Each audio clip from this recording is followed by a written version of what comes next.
നമ്മളാണ് 2018 മറന്നു. 2018 നമ്മൾ മറന്നില്ലേ, 19 ആവർത്തിച്ചു, ഇപ്പോഴും ആവർത്തിച്ചുകൊണ്ടിരിക്കുന്നുണ്ട്.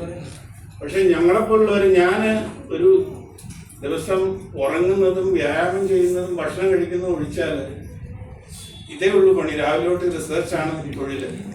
എന്താ സംഭവിച്ചുകൊണ്ടിരിക്കുന്നതാണ്. അങ്ങനെ ജീവിക്കുന്ന ഒരാളാണ്. കാരണം അതൊരു സ്വഭാവമായിപ്പോയി. രാവിലെ എഴുന്നേറ്റ് ആദ്യം ടാബ്ലറ്റ് എടുത്ത് വെച്ചിട്ട് ഈ പുതിയ കാര്യങ്ങൾ എന്തൊക്കെയാണ് സംഭവിക്കുന്നത് നോക്കുക. ഞാൻ വരുന്നത് 2 ആഴ്ച മുമ്പ് ഉദാഹരണത്തിന് നിങ്ങൾക്ക് മനസ്സിലാവോ, യൂറോപ്പില് സ്പെയിനിൽ 40 ഡിഗ്രി ചൂടായിരുന്നു, ആളുകൾ മരിക്കുകയാണ്.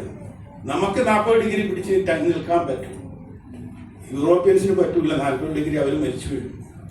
സ്പെയിനിൽ 40 ഡിഗ്രി ആയിരുന്നു 2 ആഴ്ച മുമ്പ്. അങ്ങനെയുള്ള ഇത്തരത്തിലുള്ള ഈ ലോകം നശിപ്പിക്കാൻ മുൻകൈ എടുത്ത ഈ പാശ്ചാത്യര് അല്ലെങ്കിൽ അമേരിക്കക്കാര് തന്നെ ഇതിന്റെ അപകടക്കെണിയിൽ വീണിടക്കുകയാണ്. ശരി, അപ്പൊ അത്തരത്തിലുണ്ടാകുന്ന കാലാവസ്ഥാ വ്യതിയാനത്തിന്റെ ഒരുപക്ഷെ എന്റെ വരാൻ പോകുന്ന ഒരു പുസ്തകം ഇത്തരത്തിലുള്ള shape of things to come എന്ന് പറയുന്നത് പണ്ട് ജോർജ് ഓർവെൽ ഒരു പുസ്തകം എഴുതിയിട്ടുണ്ട് 1929. അദ്ദേഹം സയൻസ് ഫിക്ഷനാണ് എഴുതിയത്.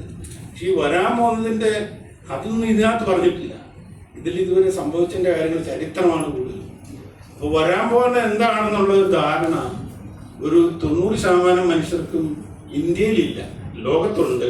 ലോകത്ത് നമ്മൾ പോകുമ്പോൾ ധാരാളം എസ്പെഷ്യലി ചെറിയ തലമുറയിലുള്ള കുട്ടികൾക്കൊക്കെ ഇതിനെക്കുറിച്ചുള്ള നല്ല ബോധമുണ്ട്. അപ്പോൾ അതിനെക്കുറിച്ച് അങ്ങനെയുള്ള ഒരു 3-4 പുസ്തകങ്ങൾ എൻ്റെ മനസ്സിൽ കിടക്കുന്നു, ഇംഗ്ലീഷിൽ എഴുതണം എന്നുള്ളത്. ഇത് പക്ഷേ മലയാളത്തിലും ഏതെങ്കിലും രൂപത്തിൽ മലയാളത്തിൽ വന്നപ്പോൾ സാറ് പറഞ്ഞതുപോലെ, സാറ് പറഞ്ഞതുപോലെ ഞാൻ ആ ആശയത്തോട് യോജിക്കുന്നു. കാരണം ഇപ്പം കൂടുതൽ കുട്ടികളും പുസ്തകമല്ല വായിക്കുന്നത്, ഇതാണ് ഓഡിയോ ആണ് കേൾക്കുന്നത്, യൂട്യൂബാണ്. പക്ഷെ യൂട്യൂബിൽ ഞാൻ ഈ അറിയാൻ വേണ്ടി തുറന്നു നോക്കും. മലയാളം യൂട്യൂബൊക്കെ ഏതാണ്ട് 90% ചവറാണ്. എന്ന് വെച്ചാൽ രാവിലെ എഴുന്നേറ്റ് പിന്നെ മേക്കപ്പൊക്കെ ഇട്ടിട്ട് പ്രധാനമായിട്ടും രാഷ്ട്രീയക്കാരെ ചീത്ത വിളിക്കുക എന്നുള്ളത്. അതും വെറും 4ാംകട ഭാഷയിലാണ്. അത് സഹിക്കാൻ പറ്റില്ല ഈ ചീത്ത വിളി. പക്ഷേ എന്നിട്ട് അവരുടെയൊക്കെ വ്യൂവർഷിപ്പ് കാണുമ്പോൾ ഞാൻ അതിശയിക്കും, മലയാളികൾക്ക് എന്താ പറ്റിപ്പോയത്. മനസ്സിലായി, 4 ലക്ഷം 5 ലക്ഷം ഒക്കെ വ്യൂ ഈ വെളുപ്പിന് എഴുന്നേറ്റുള്ള പരിപാടിയാണ്. പരത്തൊരു അത് 4-5 ലക്ഷം പേരെ കാണുകയാണ്. ഇതൊന്നും ഈ ലോകത്ത് ചിന്തിക്കാനില്ല.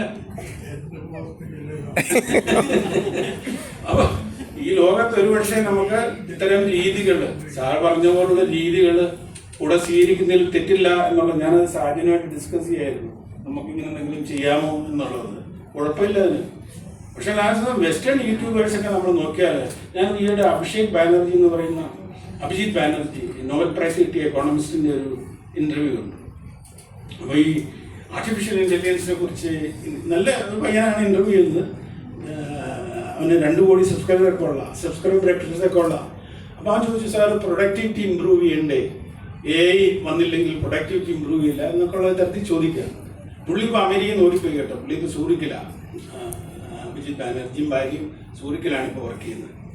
അപ്പോൾ ഞാൻ പുള്ളി പുസ്തകത്തിനകത്ത് അദ്ദേഹത്തിൻ്റെ ഇതൊക്കെ കോട്ട് ചെയ്തിട്ടുണ്ട്. അപ്പോൾ എനിക്ക് വലിയ ഇഷ്ടമുള്ള ഒരു എക്കോണമിസ്റ്റാണ്. അപ്പോൾ പുള്ളി പറഞ്ഞത് പ്രൊഡക്ടിവിറ്റി 5% കൂടുമോ എത്ര കൂടുമോ എന്നുള്ളതാണ് പ്രശ്നം. പ്രൊഡക്ടിവിറ്റി കൂടുന്നു എന്നുള്ളതല്ല. അപ്പോൾ അതുകൊണ്ട് നമ്മൾ എത്ര മനുഷ്യരെ നമ്മൾ ജോലിക്ക് പുറത്താക്കുന്നു എന്നുള്ളത്, ഇതാണ് പ്രശ്നം.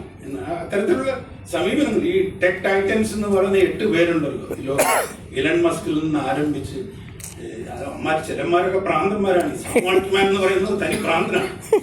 കള്ളേ പറയൂ, പറഞ്ഞാൽ കള്ളേ പറയൂ. ഒരു ചാപ്റ്റർ ഇതിനകത്ത് ആർട്ടിഫിഷ്യൽ ഇന്റലിജൻസിനെ കുറിച്ച് ഞാൻ 6 മാസം കൊണ്ട് എഴുതിയ അധ്യായമാണത്. ഈ പുതിയ ഡേറ്റാ സെന്റർ വരുന്നില്ല. ഇപ്പൊ നമ്മൾ ഇന്ത്യയിലും വരുന്നുണ്ട് ഡേറ്റാ സെന്റർ. ഞാൻ ഇതിനൊന്നും എതിർക്കാൻ പോകുന്ന ആളല്ല, ഞാൻ ആക്ടിവിസ്റ്റ് അല്ല.